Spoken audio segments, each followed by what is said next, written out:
from the historic Ham Building in St. Paul, it's the Haberdasher's Couch. I'm Kendrick, inviting you to the show, starring Heimie and Dorsett, featuring Todd Walker, also featuring Amy Scharlau. And now, ladies and gentlemen, here's Heimie. Happy Fashion Friday. And welcome to another show, The Haberdasher's Couch. Keith, where you don't have to pay somebody to listen to you. I'm here. And Keith we've gone over what is new for fall. We've covered silks, we've covered velvets, and we covered, Edward was wearing a corduroy jacket that was coveting when he was wearing it. You wanted to do a piece on corduroy. It's just too hot for that. Well, right corduroy, voompa, voompa, voompa. It even has a sound, ladies and gentlemen. And State Fair season is coming up, so Todd About Town is here to talk about that. Amy Scharlau will be in a little bit later talking about turtle tunnels here in Minnesota. And I'm here with Keith. I'm going to ask Keith, how are you? I'm fantastic. You really are fantastic. Need a little haircut. You surviving the heat? Yeah, I am. You like the heat. I love the heat. Yesterday, though, it was really, you could almost take it in. My God, I know. It was vicious. It was thick, baby. Yeah, I think Keith, it gets us going. Have you've been to Minnesota State Fair? I have. And what's your favorite food at the State Fair? I don't eat a lot, but the sweet corn is good. Yeah, sweet corn. I wish I was more of a food. I could only eat like 2 things and I'm done. Yeah, it's the I truth. can't. It gets hot. There's a lot of people. I like to take things in. You know what? One of my favorite things, though, is watching the cow. It sounds crazy. No. They're in weird shape. You know what? We need to respect cows a little bit more, right? Because they're a very zen animal. You look into their eyes and I can see fields of flowers. Okay. I don't see beef on a plate, baby. Well, right? But cows are actually milk. Beef cattle are actually cattle. Anyhow, I'll have to ask Amy about that. Keith, at the Minnesota State Fair, what is your favorite food? I need to know. The sweet corn? Sweet corn is great, and then there is a turkey sandwich that we had last year that was absolutely fantastic. Matter of fact, we'll be there or going there this weekend. Oh, we are? Yes. Oh. We're going to see Shaka what time Khan, you picking me? baby. Oh, my gosh. She's awesome. Shaka Khan. Yeah. That's awesome. Main stage? Main stage. Wonderful. You're going to have a beautiful night, 80 degrees this weekend. One thought.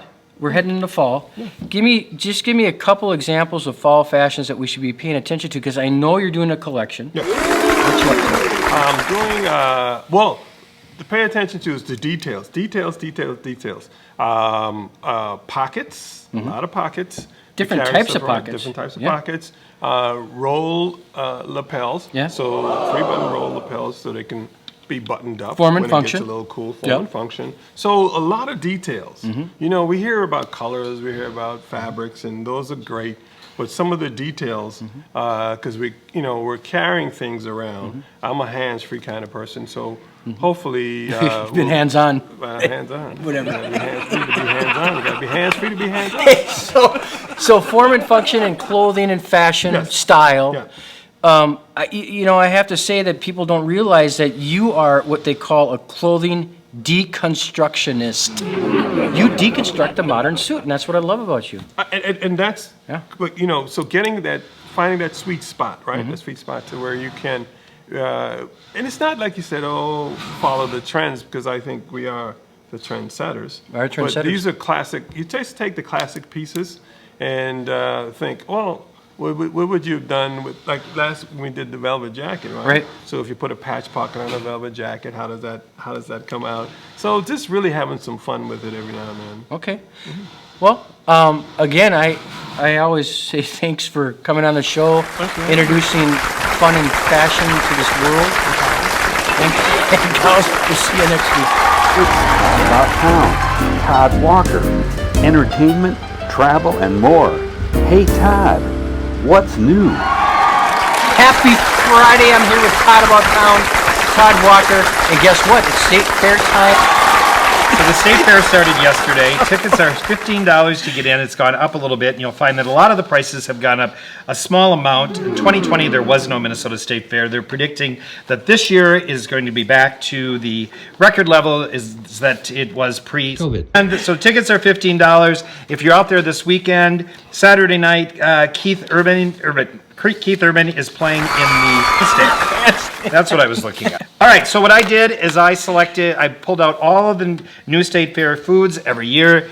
They come out with, everybody puts their wish list in, hoping to be a part of the State Fair. So what I did is I gave Anthony all of the new foods that's going to be at the State Fair this year. What is your number one most anticipated State Fair food? If I started out the State Fair, what I'd really want is, I would start out with Maui sauteed sticky ribs. Oh, right there. Maui soda sticky ribs. Didn't make my top 5 list. My number one is Nordic Waffles, which is this woman that came here from Oslo. She opened up waffle shops just like the ones that she has in Oslo. And every year she creates really interesting ingredients to go inside the waffles. This year it is a bacon-wrapped waffle dog. Now I love hot dogs. I love corn dogs. My favorite food item from last year was the tater tot hot dog. So listen to what this is. This is grilled bacon-wrapped 𝐂𝐚𝐿 hot dog on a Nordic waffle with cheddar cheese, pickle slices, and crispy onions and drizzled with burger sauce. Boy, did they forget anything? So that's located at Nordic Waffles at the West End Market. She always nails it. Always, it's just I like that little unbelievable. market. Yeah. It's great. So that would be absolutely my number one. Think of that, the waffle with the crisp bacon and the hot dog inside. I think it's perfect. That's my number one. And 90 degrees, that'd be wonderful. Well, yeah, your ribs are going to be great in 90 degrees too. All right, what's your number 2? So the crunchy Balboa. Crunchy. Is that how you say it? Balboa. Where is it? You know, it's there it is right there.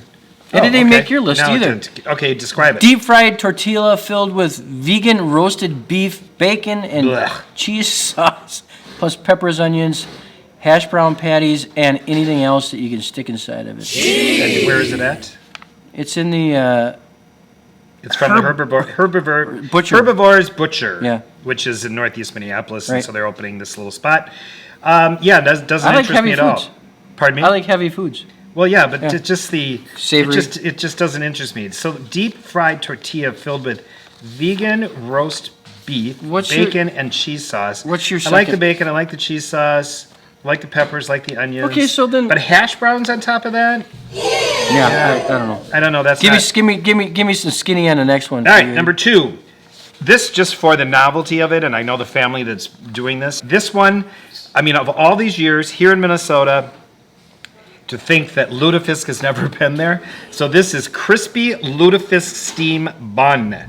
Steamed lotus bun filled with a blend of cabbage, carrots, cilantro, and yum sauce, plus Olson's Fish Company lutefisk, which I've had, brined in salt water for 12 hours and covered in sweet hoisin sauce. So that'll be...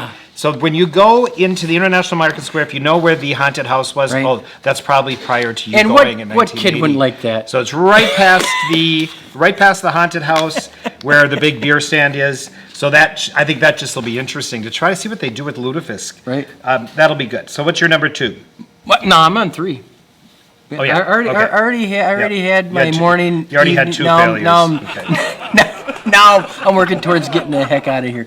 2 Italian-themed hand pies, which is an Italian duo dunkers, right? And that is seasoned Parmesan crust, one with sausage, pepperoni, mozzarella cheese, and 7 winery wines, red wine-infused pizza sauce, and one with chicken, mushrooms, and blah, blah, blahs. I give that maybe that would be like a 2. It says make sure you show up a half hour in advance of wanting to eat it. Why is that? I don't know. Doesn't it take a long time to make something like that? Hand pies with seasoned Parmesan crust. I don't know, but the sausage, pepperoni, and mozzarella cheese. I don't think we're going to the fair together. No, I don't think we are. We've been bickering since. All right, so since my we next started. one is loaded lobster fries. Now, how does this not sound fantastic? We haven't agreed on one. Lobster in garlic and herb butter, served on a bed of French fries, sprinkled with Old Bay seasoning, topped with bacon. Wow! Topped with bacon, drizzled with homemade chipotle mayonnaise, and garnished with Look, green Todd, onions. it comes with hand sanitizer and a wheelchair. So doesn't that sound great? You know, because by then you're going to need one. Not with mine, folks. So doesn't that sound good? All right. Sure, I suppose. Your last one? Nothing better than Irish buttered ice cream over brown sugar cinnamon toast. Is this your last one? Yeah, it's my last one.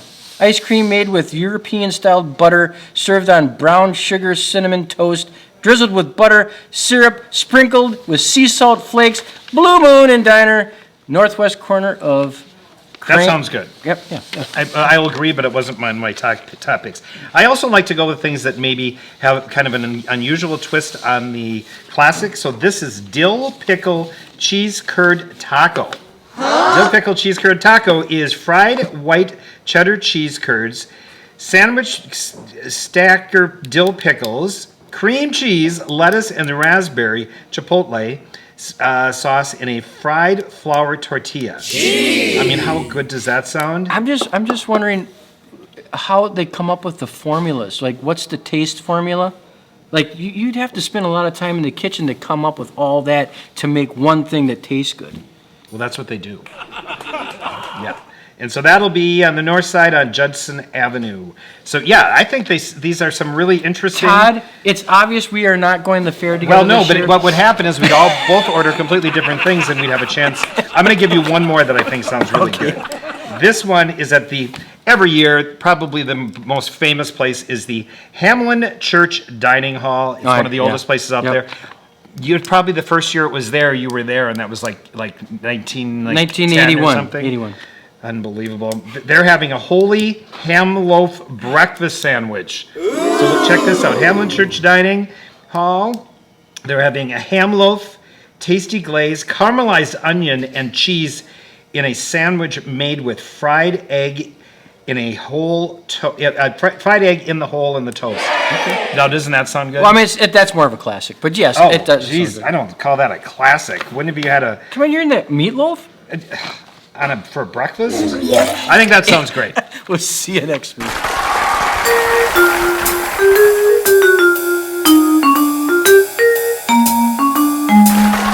Hello, I'm Amye The Hypnotist here at beautiful Haberdashery, and this is Coffee Talk.